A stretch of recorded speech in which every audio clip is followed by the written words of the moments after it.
The Biden administration approves its 8th weapons sale to Taiwan, a deal worth $180 million for equipment to lay mines. Taiwan's semiconductor giant TSMC holds a ceremony to mark the launch of its new 3nm process. Taiwan has a plan to cut emissions, but how will it get there? Predicting the unpredictable, scientists in Taiwan say they found a way to spot earthquakes before they hit.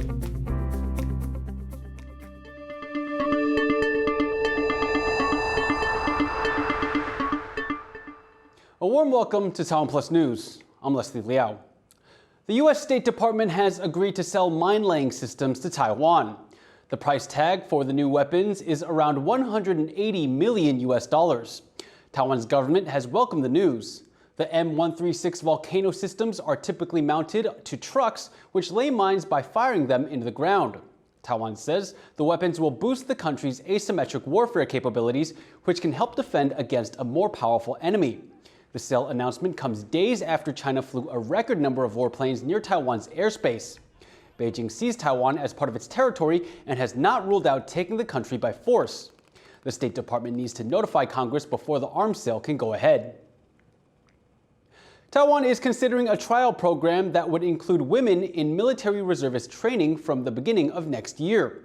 Defense Minister Cho Guozhen said the reservist program would be limited to women who have already voluntarily served in the armed forces. Women currently make up only 15% of Taiwan's 180,000-person strong military. The announcement comes the same week that Taiwan extended mandatory military service for men from 4 months to 1 year. The world's largest contract chip maker, Taiwan Semiconductor Manufacturing Company, or TSMC, held a ceremony on Thursday to mark the launch of its 3nm process entering mass production. The event was held in Tainan in southern Taiwan. I took a closer look at what it means for the future of the company. When it comes to semiconductors, TSMC is not just on the cutting edge, it is the cutting edge. The company creates around 90% of the world's most advanced microchips. These tiny electrical components go into everything from cars to phones to washing machines. Odds are the device you're watching this on has TSMC tech in it. Since 2020, the most advanced mass-produced microchips TSMC put out were created using its 5nm process. That's about to change, as on Thursday morning, TSMC held a launch ceremony in southern Taiwan to mark the beginning of its 3nm process entering mass production. That will yield the next generation of microchips. 相较于5nm制程技术，我们3nm制程逻辑密度增加约60%，在相同速度下，功耗降低30到35%。这是世界上 Neither the 5nm process nor its predecessor had a launch event like this. So what makes the 3nm so special? Timing. The 3nm process launch comes as TSMC is expanding into the United States and taking its crucial technology with it. Such is the importance of TSMC to the global economy that many people have argued the company itself protects Taiwan, deterring a Chinese attack and encouraging other nations to care about its defense. TSMC's move into the US has caused concern that the so-called Silicon Shield could be coming to an end. But Taiwan's economy minister is unconcerned. 台积电去美国设厂有没有去台化的问题？我们积极会跟大家讲，去台化门都没有。 TSMC's customers include tech giants like Apple, Nvidia, and Intel, and even the United States Defense Department. That means there's a lot riding on the company's ability to sustain production. Today's event is an attempt to reassure Taiwanese that TSMC's future is still here in Taiwan, and that the company's best technology won't be heading overseas. Taiwan's governing party has said its poor performance in local elections last month was due to a loss of support from young and moderate voters. That's according to a report released this week by the ruling Democratic Progressive Party, or DPP. The analysis says the impacts of COVID-19, inflation, and mandatory military service were important concerns for voters. According to the report, the DPP communicated poorly on these issues. Taiwan's President Tsai Ing-wen stepped down as chair of the ruling party last month after the DPP won only 5 out of the 22 city and county seats in local elections. After years of rigorous travel restrictions, China is now preparing to open its borders again. But this comes as the country is experiencing a surge in COVID-19 cases. Japan and the United States have begun introducing testing requirements on travelers arriving from China, and now Taiwan is set to do so as well. Eric Gao reports. In recent years, COVID-19 testing like this has been an all-too-common sight at airports. Taiwan recently dropped its requirement for international arrivals to take one of these tests.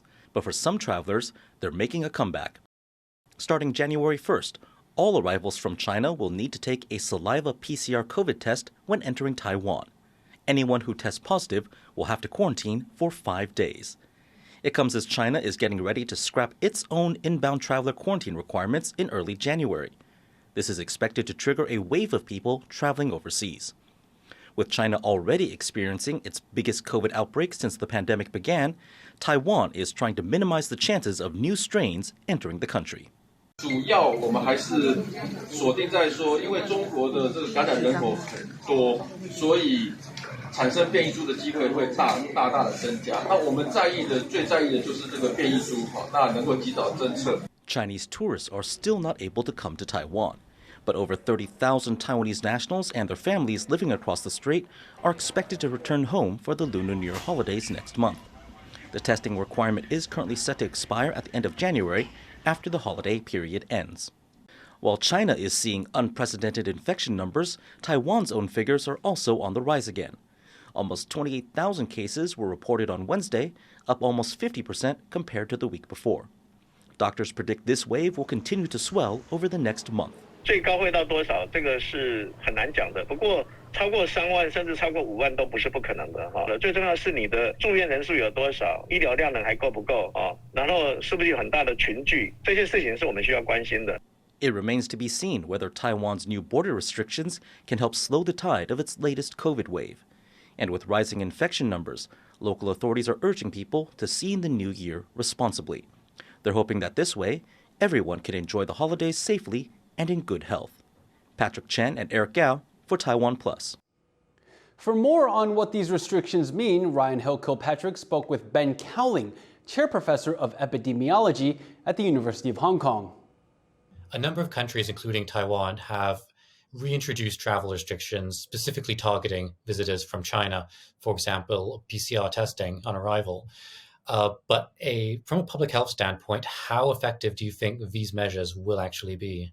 I don't think the measures actually have a lot of justification. Our experience in the past 3 years is that whenever there's a new strain of the virus, a new variant or a new subvariant, it finds its way around the world very quickly. If Taiwan blocks visitors from coming in directly from mainland China or has testing requirements or whatever, the virus can just come through a third location.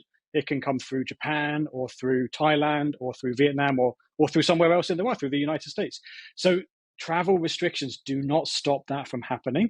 They may delay it slightly, but they will not stop it. Another concern some people seem to have is that new variants will start emerging from mainland China since the virus is widely circulating there among the population for the first time, really. How realistic do you think that threat actually is?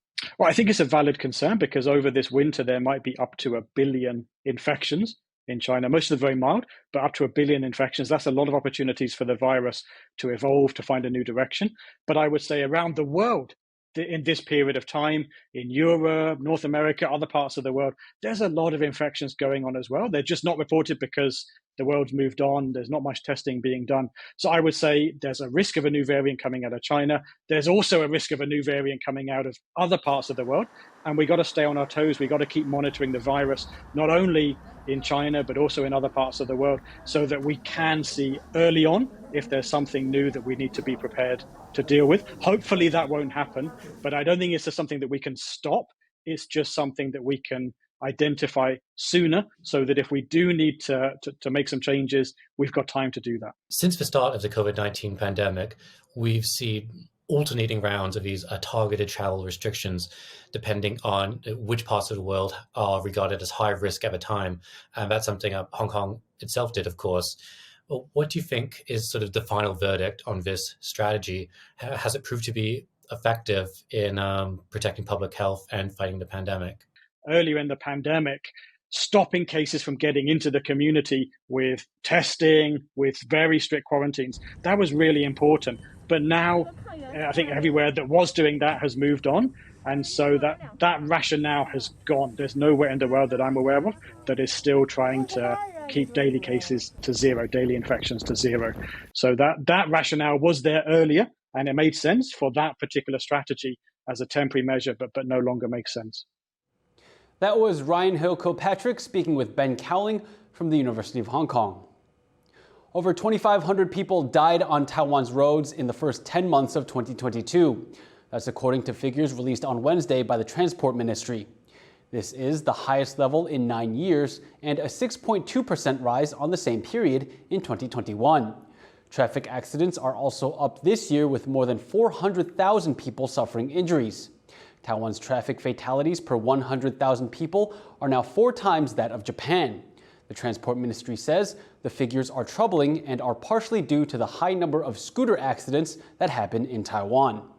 数字的确是让交通部非常失望。我们现在正在审查明年道安的补助经费，我们希望各县市政府提出对于他们道安改善有效益的这个方向。 Taiwan has presented the details of its 2050 net zero pathway, a strategy aimed at reducing the country's carbon emissions in line with UN guidelines. But civil society groups have criticized the plan, saying it contains a number of shortcomings. Sally Jensen has this report.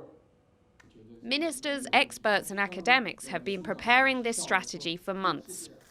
It's a $29 billion plan that they hope will turn Taiwan into a global leader in the fight against climate change. On Wednesday, the 2050 Net Zero Pathway, as it's known, was unveiled. It's an initiative outlining the steps Taiwan will take to reduce its carbon emissions. 甚至于这些国际大厂的这个供应链的要求也会越来越具体，所以变成台湾来讲的话，在国际间扮演这个供应链很重要的角色，大概没有办法去避免这样的要求，所以怎么样做好准备，或者是马上来启动，时程上来讲就变成非常非常的重要。Energy took center stage among the 12 main carbon-cutting strategies outlined in the initiative. It draws heavily from similar plans which have been adopted in the US and South Korea. Taiwan accounts for around 1% of global carbon dioxide emissions and has one of the highest per capita greenhouse gas emissions in Asia. It's also facing the effects of climate change, such as rising sea levels and more extreme weather, which may be why it's so eager to boost its efforts in cutting emissions. The pathway commits the country to an emissions reduction of 24% by 2030. But the plan has been criticized by some civil society groups. They say it still falls short of what's needed. 我们认为这个目标非常不积极，有一个很重要的原因是在这个工业转型上面，其实是做得相当的不足。但是在近邻12项战略里面，其实目前并没有一个重工业转型的战略，就是工业转型的内容是分散在比如说资源循环或者说在节能的战略里面，但是对于整个这些耗能产业或者说我们说的这些南减产业，它要怎么去转型，其实中央政府没有一个统合的一个战略的规划。2050 may seem like a long way away, and getting to net zero emissions will not be a walk in the park. But Taiwan's leaders hope that the plan that they've unveiled will at least be the first step. Patrick Chen and Sally Jensen for TaiwanPlus. Coming up, we take a sneak peek at what some cute pets get up to during the day while their owners are away at work. Stay tuned.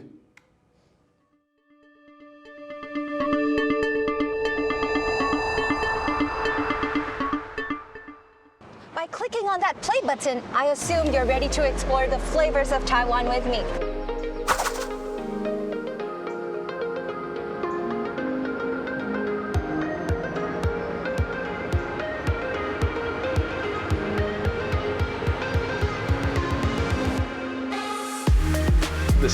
kind of tastes like home cooking. Paul cooks very similar to the dishes that are very similar to what my mom makes at home.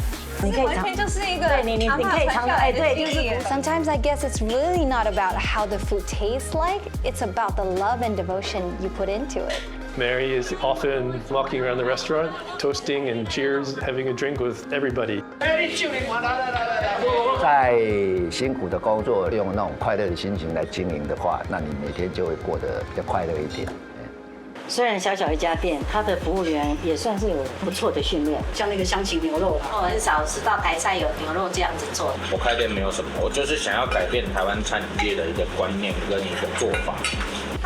How are you? I'm good. How are you? Good.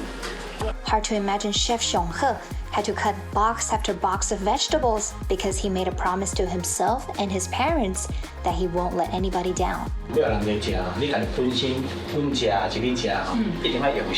I like this dish not only because it's flavorful and very delicious, but it is the product of love. And I am a person about love. I love what's made out of love and what love creates. 我做了很多的茶餐，做了很多的茶点，借由吃茶餐的过程当中来认识茶，进而来品茶。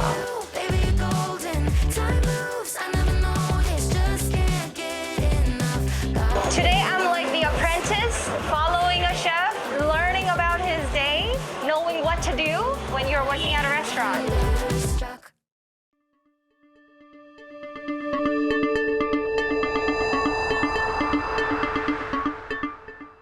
Welcome back. You're watching TaiwanPlus News.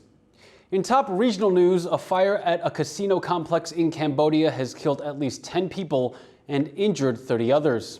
The fire broke out on Wednesday night at the Grand Diamond City Hotel Casino in the western border town of Poi Pei. Over 400 people were reportedly inside the building at the time. Authorities in neighboring Thailand sent firefighters across the Cambodian border to help fight the blaze. The fire continued burning into Thursday morning. Police say the cause is not yet clear. Taiwan is no stranger to deadly earthquakes. In 1999, a magnitude 7.2 quake devastated the main island and killed more than 2,000 people. But now scientists in Taiwan say they found a way to spot disaster coming before it strikes and potentially save countless lives. Stash Butler has this report.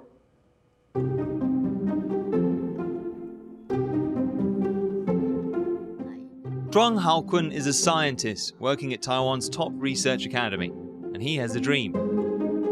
Since I was a very, very young kid, I always want to, predict an earthquake in the future. Zhuang and a team of fellow researchers say they found a way to do just that.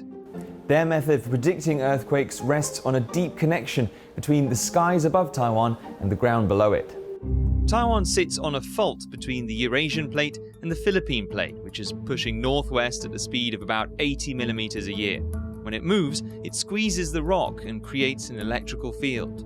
Zhuang and his team say that before earthquakes, that electrical field is big enough to disturb the ionosphere. That's a region of the atmosphere which begins at about 60 kilometers high and extends into outer space. First, they predict how many electrons will be in the ionosphere above Taiwan in the next hour. Then they compare that to the real value and write down the difference to see how wrong they were. They repeat that every hour for one stage of 15 days, and then another stage, also of 15 days. Finally, they look back at those two stages to see how right or wrong their predictions were.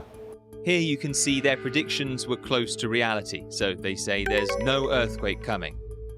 But here, their predictions were off in the second stage, so Zhuang and his team would say a magnitude 6 earthquake is on the way. So, is that it? Have Zhuang and his team cracked the case? Well, earthquake prediction is the holy grail of seismology, and the field has seemed to be on the verge of a breakthrough for decades. In the 1970s, scientists were optimistic that they were close to their goal. An official US government research panel wrote in 1976 that a scientific prediction will probably be made within the next 5 years for an earthquake of magnitude 5 or greater in California. It said predictions could be routine within 10 years. But that optimism soon soured. In 1997, some researchers even said predicting earthquakes is effectively impossible. Now, though, advances in technology may have brought it within touching distance. 它的方法其实是不错，也很值得我们也许未来可以尝试应用于实物上面。Paul Xinjie works at Taiwan's Seismological Center, sending out alerts when big quakes hit. He says Zhuang's research is sound, but they're not quite there yet. 如果要发布这个地震预测的资讯的话，通常还需要它的位置跟它的规模这些资讯。For our study now, is only can predict the occurrence time. Right now, we cannot predict the location like the epicenter of an earthquake. Without a specific location or magnitude, Zhuang's method does not amount to a full earthquake prediction yet. 如果说现在预测地震的话，我认为现在这个当下这个时间点，可能要问上帝。我认为这个可能在未来的某一个时间点，可能发生的。那只是说现在这个时间点，我们还没有办法。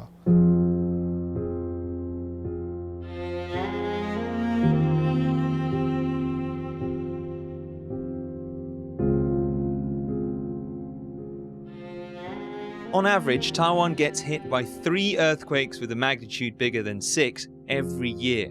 Most are harmless, but some, like the 1999 Jiji earthquake, kill thousands. Zhuang and his team's research may have brought science closer to saving those lives, but for now at least, seismology's holy grail is still just out of reach. Leon Lian and Stash Butler for TaiwanPlus. In Taipei, some pets are having the time of their lives. At dog day care centers, canines can spend their hours being cared for, waited upon, and receiving all sorts of surprises while their owners are busy. Our reporter Sandy Chi went to see how one center keeps these animals content throughout the day.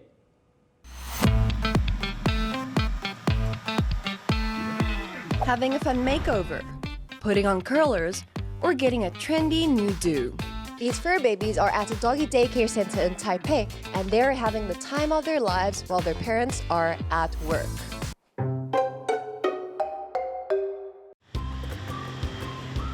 This is Pao Pao. He comes to this daycare center to be catered for when his owners are busy. 我们常年都在外面工作，也没有时间去陪它。那狗的一生就短短几十年，所以我就觉得说，它一半的时间都在家里等你。那不如来这边跟上课，跟其他狗狗交朋友。那我希望说，借助课程让它更社会化。When it comes to looking after their pets, owners in Taiwan are shelling out more money than ever. According to an industry report, people spend upward of $150 a month on their pets. This has led to an increasing number of pet daycare facilities popping up across Taiwan. Some dog lovers have been opted to work in these centers as a chance to see their puppies during the day. 我的狗狗是 Liao， 很皮。我觉得我想要多陪它一些时间，我不想要就是可能如果去上班的话，等于它其他时间它都要自己待在家里，所以我就想说找一个工作是可以让它一起跟着我来的地方。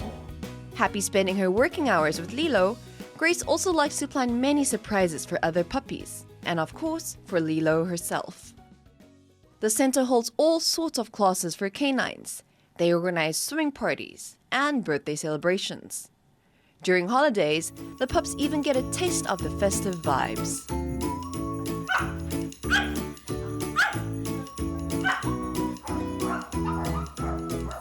Behind the light-hearted fun, the growth of this industry also points towards other, more serious issues. Now, many people in Taiwan are opting to have pets rather than children. In September, for the first time on record, the number of new cats and dogs being registered in Taiwan in 2022 surpassed the number of human births. And this is part of a wider trend. Taiwan is on course to have the world's lowest birth rate by 2035. The country is making provisions for a population that's aging rapidly, something that's likely to have major socioeconomic effects as time goes on. 对于年轻一代来说，养小孩可能对他们来讲是一个蛮大的压力吧。我觉得目前来讲，养狗狗应该是真的会让他们感觉可能压力比较没那么大，他们是一个陪伴这样子。However, some say having pets and children could lead to the best of both worlds, where a child and pet can develop together by learning from each other's companionship. 我觉得狗跟养小孩可以并行。对，那我觉得狗狗其实陪伴，我觉得蛮有意思，就是它很亲人，让你的生活更有趣。Though there might be different opinions about having children or pets, these dog owners are definitely united by one thing: putting a lot of love, effort, and money into looking after their fur babies. And for those pets, doggy daycare centers such as this one are sure to be a real treat. Kama Xu and Sandy Chi for TaiwanPlus. The Lunar New Year is fast approaching, and that means it's time for all sorts of limited edition items, and Taiwan's presidential office is getting in on the action. The office has released an assortment of greeting cards, lucky couplets, and other goodies, all with a particularly hoppy theme. Yes, next year is the year of the rabbit, and that means floppy ears galore. There's also a nod to Taiwan's proud democracy. The items will be available from Friday through January 19th. Thank you for watching TaiwanPlus News. Remember to download the TaiwanPlus app for more stories from Taiwan and around the world. Finally, we leave you with images of animals in Taipei Zoo trying to keep warm from the recent cold wave. I'm Liao. Take care and see you next time.